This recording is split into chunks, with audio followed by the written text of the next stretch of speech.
Dostlar, tuzlu su balık avcılığının en bilinen merasıdır. Çünkü balık çeşidi boldur. Mera da tatlı suya oranla çok daha geniştir. Hem kıyıdan hem tekneye binip denize açılarak avlanabiliriz. Tatlı sularda teknede bazı kısıtlamalar olduğundan rahat av yapılamayabilir. Tabi tuzlu suda hemen hemen her balıkçılık tekniği uygulanabiliyor. Hem deneyimli balıkçılar için uygun hem de bu işe yeni başlayanlar tuzlu suda balık avlamada deneyim kazanabilir. Bu hobiye yeni başlayan balıkçılar kıyıdan avlanan balıklara yönelebilir. Basit olta takımlarıyla avlanabilir. Daha sonra deneyim kazanınca yeni tekniklere geçebilir. Tuzlu suda avlanmaya karar verdiyseniz ilk dikkat etmeniz gereken şey tabii ki kullanacağınız malzemeler. Olta kamışınız, olta makineniz ve kullanacağınız misina. Dostlar, şöyle sorular geliyor. Bana bir kamış makine öner, ben bunu kullanayım, her türlü av yapayım. Dostlar, böyle bir şey yok. Öyle sihirli bir olta takımı henüz daha icat edilmedi. Tuzlu su merasında avlanmaya karar verdiyseniz uygun takımla avlanın. Yoksa hevesiniz kırılır. O zaman dikkat etmeniz gereken ilk şey neymiş? Hangi av tekniği ile balık tutacağız?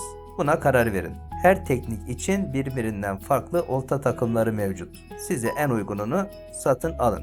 2. Korozyona yani paslanmaya dayanıklılık. Arkadaşlar, satın alırken mutlaka özellikle kamışınızın halkalarının paslanmaya, küflenmeye dayanıklı olup olmadığını öğrenip ona göre satın alın. Korozyona dayanıklılığa öncelik verin. Tuz, her ne kadar günlük temizleseniz de makinenizi veya kamışınızı avdan sonra tatlı suyla yıkasanız da deniz suyunun da bulunan tuz olta takımının hızla eskimesini sağlar. 3. Olta kamışının boyu. Kıyıdan açık alandan avlanıyorsanız biraz daha uzun olta kamışları seçebilirsiniz. Yine av tekniğine göre kamışların boyları değişir. Surf casting yapacaksanız uzun 3.80 belki 4 metre. Spin yapacaksanız 2.70, 2.90 veya yemli av yapacaksanız 3, 3.10, 3.30 kamış boyları her av tekniği için 3 aşağı 5 yukarı bazı standartlara bağlanmış. Bunlara dikkat edin. Çünkü her tekniğin gereksinimleri farklı. Mesela spin. Tuzlu suda spin yapacağınız kamış geleneksel yani yemli olta kamışlarından, surf casting kamışlarından daha kısadır. Ayrıca spin avı için yapılan olta kamışları iki parçalı olur.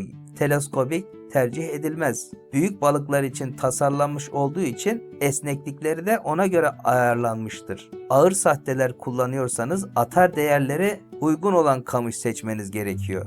Meranın yapısı, hedeflenen balık türü, deniz için olta takımı kamışı seçiyorsanız bunlara da dikkat etmeniz gerekiyor. Kumluk kayalık meralar, sığ yerler veya dalgalı meralar veya kıyıdan uzak atış gerektiren meralar. Bunların hepsi kamış tercihinde dikkat edilmesi gereken noktalar. Bu yüzden sihirli bir olta aramayın. Bir tane kamış, ona da bir makine ayarlayayım, her türlü avı yapayım diye bir şey yok.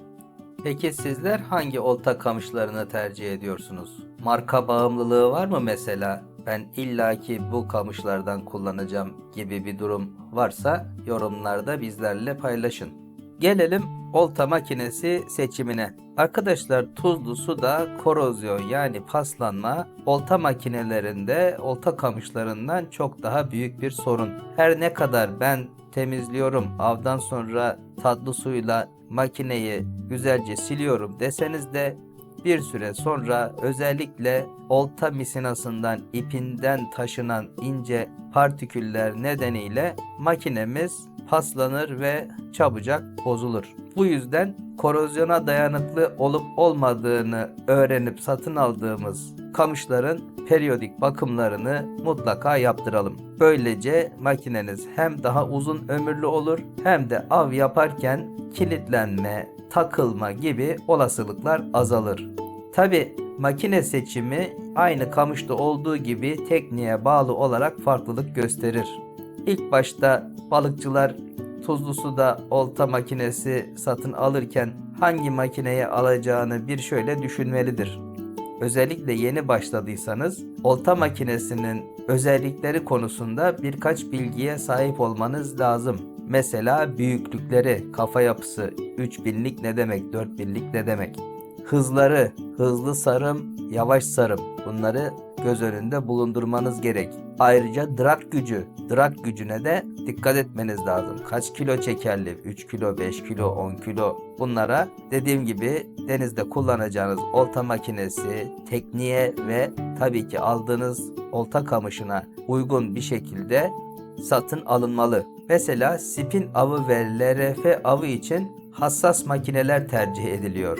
LRF için 1000'lik, 2000'lik makineleri aşmamak gerekiyor. Spin avında da 4000'lik makineleri aşmamak lazım. Bunun yanında surf casting avı yapıyorsak makineler daha büyük ve çok daha güçlü özellikleri ile öne çıkıyor. Tabi hedef balık ve mera tuzlu su olta makinesi seçerken önemli. Kıyıdan avlanıyorsanız meranızda atış yapacağınız mesafeye göre bir olta makinesi seçmek önemli. Böylece av sırasında yorulma durumunu daha dengeli bir olta takımıyla azaltabilirsiniz. Eğer hedef balığınız mücadeleci ise farklı faktörleri göz önünde bulundurmanız gerekiyor. Örneğin geçen hafta yayınlamış olduğum lüfer avıyla ilgili videoda ne demiştik? Lüfer hızlı sarım sever demiştik. Çünkü mücadeleci hopluyor, zıplıyor, oltadan kurtulmaya çalışıyor. Sarım hızını yüksek makine seçersek misinada verilen boşlukları daha çabuk sarabiliriz diye anlatmıştım. İzlemediyseniz o videoyu da izlemenizi öneririm.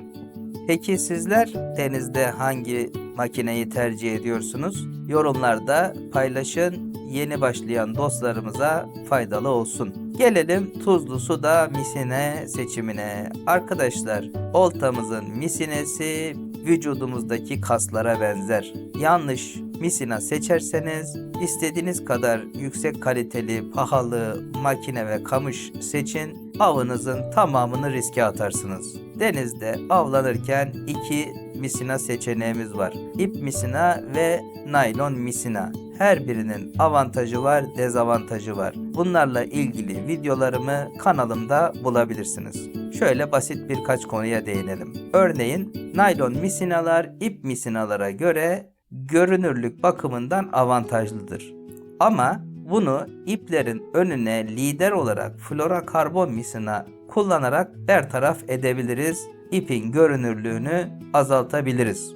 Mesela sörf avı yapmak için veya spin avı yapmak için lider misine çok önemli. Bunu kullanabilirsiniz.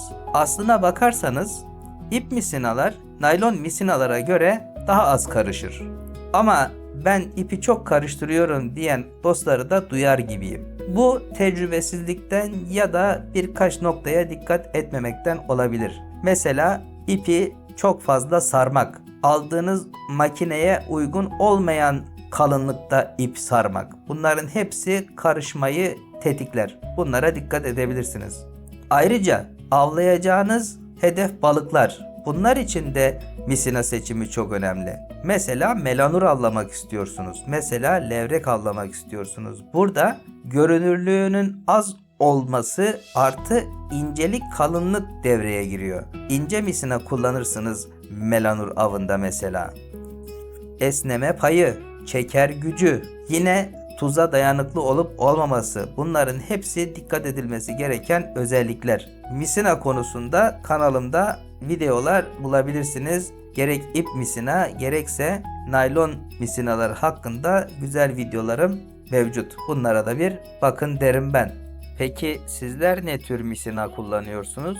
Benim gibi ip mi kullanıyorsunuz, tercih ediyorsunuz, yoksa naylon misina mı, florokarbon veya monofilament mi? Yorumlarda paylaşın. Dostlar, tuzlu su meralar bolluk açısından tatlı sudan çok daha avantajlı.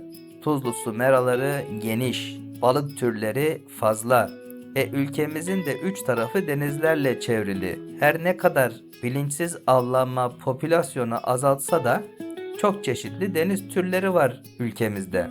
Lüfer, istavrit, uskumru, karagöz, çipura, efendime söyleyeyim levrek, granyoz, mercan, palamut ne ararsanız var. İzmarit, kefal, kalkan sevilen balıklar. Bu balık türlerini denizlerimizde sizler de avlayabilirsiniz. Uygun teknik, taktik ve uygun malzemelerle yakalayamayacağınız balık yok dostlar.